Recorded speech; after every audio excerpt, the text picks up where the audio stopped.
Welcome to the Tipsy Seer channel. We welcome all the new listeners and our return travellers to the Kingdom of Calm. Let's begin. Find a comfortable position for our journey today. Let's close our eyes. Deep breath. Our body is slowly relaxing. Today's focus is our ability to avoid conflict and drama, and the lessons learned from a sensible salamander. Keep your eyes closed as we tell our story today. Picture a warm, sunny day, blue sky with a gentle breeze. A lazy flowing stream appears below, the gentle waves lapping on the bank. Meet Scott the salamander. Scotty was pink and white with a mainly clear body. He has lived in the stream all his life. He was a sensible salamander. He saw the fish bickering. He watched the crabs gossiping, and he avoided the shellfish, who spread nasty rumours about the birds who flew above. Scotty was surly. He wanted a peaceful life, eating bugs and lazing in the sun.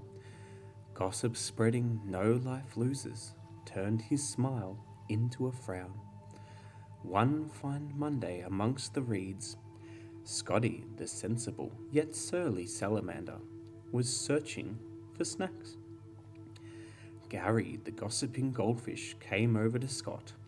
"Have you heard about Tim the trout?" he started to spew out. But before he could finish, "Take a swim, you silly old fish. A peaceful life is what I wish. If you don't respect my little command, you're bound to make this salamander mad." So Scotty swam along with a smile on his face. Later in the day, Scotty was lazing in a sunbeam. He was at peace with the world. Suddenly, with a flutter of feathers, Harry the hypochondriac heron landed next to Scotty on the bank. Harry was always complaining. If you feel something, he feels it more. If you're sick, that's nothing, 'cause he's sicker. If you had a bad day, he is having a worse one. "Oh," Harry began with an overdramatic tone, but before he could finish, "Shut your yapper, you complaining old flapper. Haven't you heard? This little salamander doesn't listen to complaining old birds." And Scotty swam on his merry way. Scotty was feeling hungry. It was getting close to dinner time. He spotted some delicious beetles and swam over. As he munched on his evening meal, with a scurry and a clickety-clack, Matthew the mooching mud crab sped over to Scott. Matthew was always borrowing things and never giving them back, always asking for things but never offering, only messaging his friends when he had something to gain from them, the same crab since high school. "Hey Scotty, I see you have some delicious grubs."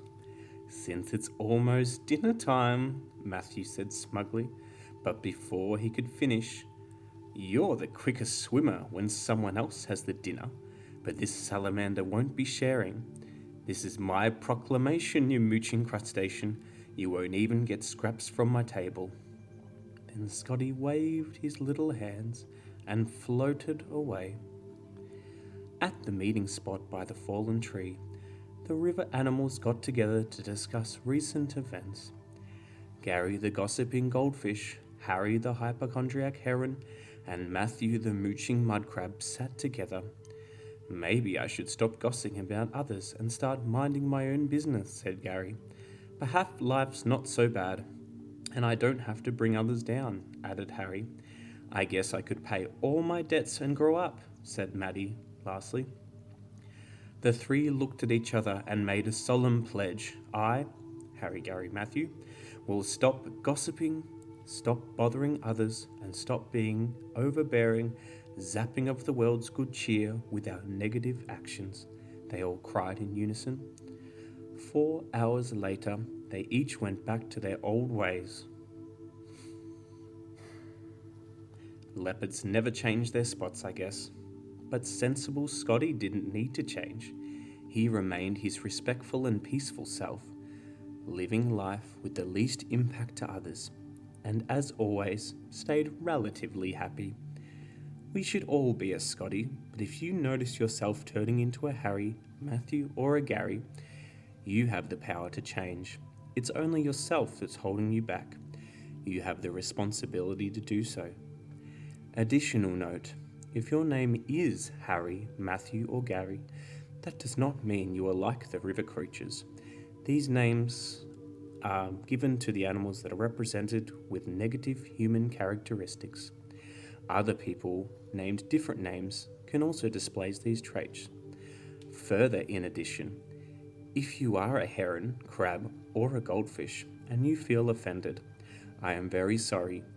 No animal feelings were meant to be hurt in this production. That's all from me, folks. Namaste here, and you go home. That's all from the Tipsy Seer. Please like and subscribe to the channel. Thank you.